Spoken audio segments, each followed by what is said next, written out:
5 जून 2023 रात करीब 11 बजे हैदराबाद के सरूर नगर में एक आदमी कार से निकला। हाथ में सीमेंट और मिट्टी थी। उसने एक बंद मैनहोल खोला, कुछ अंदर डाला, फिर ऊपर से सील कर दिया, सब कुछ परफेक्टली, बिना किसी गलती के। और फिर वही आदमी सीधा पुलिस स्टेशन गया और बोला, मेरी एक पहचान वाली लड़की गायब हो गई है, प्लीज उसे ढूंढने में हेल्प करिए। वह आदमी कोई और नहीं बल्कि एक मंदिर का पुजारी था। हैदराबाद के शमशाबाद में एक मंदिर है, बंगारू मैस्मा मंदिर। यहाँ के पुजारी वेंकट सूर्य साई कृष्ण थे। उम्र 36 साल। देखने में एक सीधा साधा धार्मिक इंसान लगते थे। मंदिर में पूजा करना, गौशाला चलाना और पेशे से बिल्डिंग कॉन्ट्रैक्टर थे।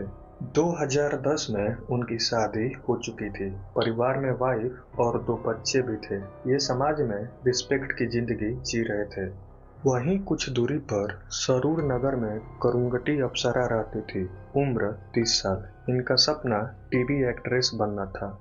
ये अपनी मां के अरुणा के साथ रहती थी। अप्सरा की जिंदगी पहले से मुश्किल रही थी।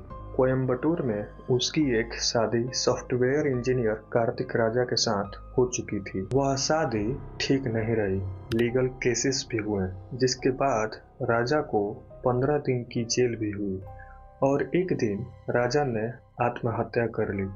इतना सब कुछ होने के बाद अप्सरा और उसकी मां ने हैदराबाद जाने का सोचा, नया शहर और अपनी जिंदगी की नई शुरुआत के लिए।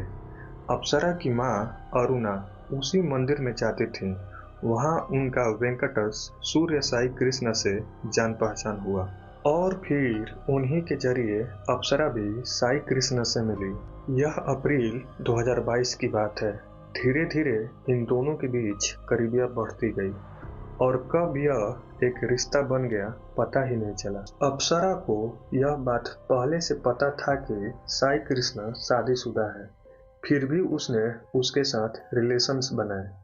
इधर साई कृष्णा भी शादी करने और उसे अपनाने की बातें करता था। साल 2023 की शुरुआत में अप्सरा ने सीरियसली पूछना शुरू किया, शादी कब करोगे? साई कृष्णा के लिए यह सवाल बहुत भारी था। एक तरफ घर में वाइफ और बच्चे, दूसरी तरफ अप्सरा।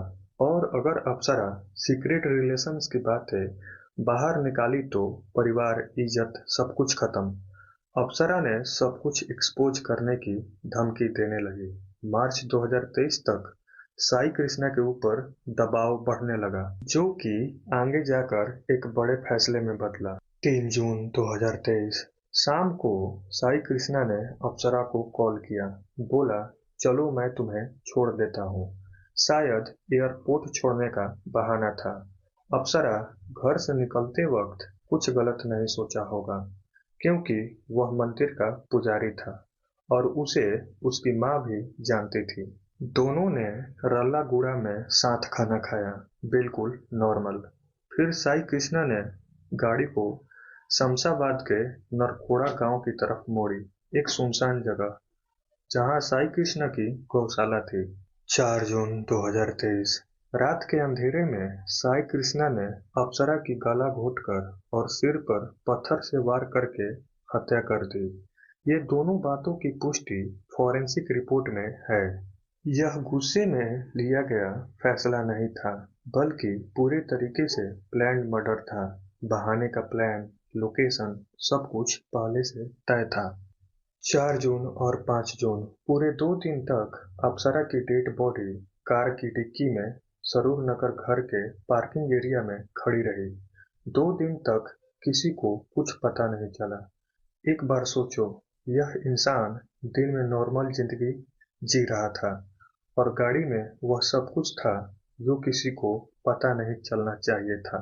5 जून 2023 की रात साई कृष्णा ने डेड बॉडी को सरूर नगर के सब रजिस्ट्रार ऑफिस के पीछे एक बंद मैनहोल में डाला। ऊपर से लाल मिट्टी फिर सीमेंट से सील कर दिया ताकि कोई स्मेल बाहर न आए और लोगों को पता न चले। फिर वह उसी रात यानी 5 जून को ही सीधा रगिया पुलिस स्टेशन गया। वहां पर अप्सरा की मिसिंग कंप्लेंट लिखवाई और साथ में अप्सरा की मां अरुणा भी गई थी। उनको लग रहा था कि यह पुजारी मदद कर रहा है, वह भी परेशान है, बेटी गायब है और यह ढूंढवाने में मदद कर रहा है। उसने रिपोर्ट में अप्सरा को अपनी भांजी बताया, यानी भतीजी। पुलिस ने बाद में इस बात की पुष्टि की कि कोई खून का रिश्ता नहीं था, यह सिर्फ अफेयर छुपाने का तरीका था। वह रात साईं कृष्णा के लिए शायद सुरक्षित लगती होगी। डेड बॉडी छुप गया, रिपोर्ट दर्ज हो गई, अब सब मामला सेट हो गया। लेकिन सीसीटीवी कैमरों ने वह सब कुछ देख लिया था जो कि साई कृष्णा नहीं चाहता था। सरूर नगर पुलिस ने जब जांच करना शुरू किया तो पहला लीड 3 जून की रिकॉर्डिंग में साई कृष्णा और अप्सरा साथ दिख रहे थे। वह एयरपोर्ट की तरफ नहीं बल्कि अपनी गौशाला की तरफ जा रहा था। दूसरा लीड कॉल रिकॉर्ड और लोकेशन डेटा था। दोनों के फोन ने वह लोकेशन दिखाई जो साई कृष्णा ने पुलिस को नहीं बताया था। लोकेशन नरखोड़ा गांव की उसी क्राइम वाले जगह को दिखा रहा था। 9 जून 2023 के दिन साई कृष्णा को गिरफ्तार किया गया। पुलिस कस्टडी में उसने सब कुछ बता दिया। बॉडी को उसी दिन मैनहोल से बरामद कर लिया गया। पत्थर मिला जिसमें खून के निशान थे। सीमेंट और मिट्टी के भी सबूत मिले। एक के बाद एक सभी कड़ियां जुड़ती गई।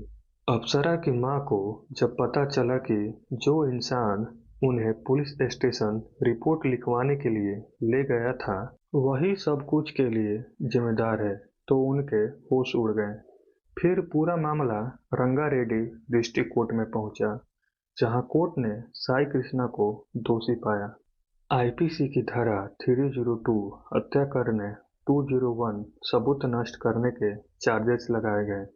साई कृष्णा को 10 लाख का फाइन, जिसमें से 9.7 लाख अप्सरा के परिवार को मुआवजे के रूप में और 25,000 कोर्ट को दिए गए और उम्र कैद की सजा मिली। साई कृष्णा मंदिर का पुजारी था, धार्मिक छवि, समाज में इज्जत, सब कुछ था। लेकिन इंसान का असली चरित्र उसके कर्म बताते हैं, उसके वेशभूषा या पद नहीं। तो अंधविश्वास मत करो, किसी को सिर्फ उसकी धार्मिक, सामाजिक या पैसा देखकर उसे सुरक्षित मत मानो। और लड़कियों के लिए किसी भी रिश्ते में, खासकर जब सामने वाला शादीशुदा हो, वो मुझसे शादी कर लेगा वाली उम्मीद सबसे खतरनाक होता है। तो अपने परिवार और अपनी सेफ्टी को पहले रखो। सो आप लोग मेरे चैनल को अभी तक सब्सक्राइब नहीं किया है तो कर दीजिए। मिलते हैं नेक्स्ट वीडियो में, तब तक के लिए ख्याल रखो अपना और अपने परिवार का।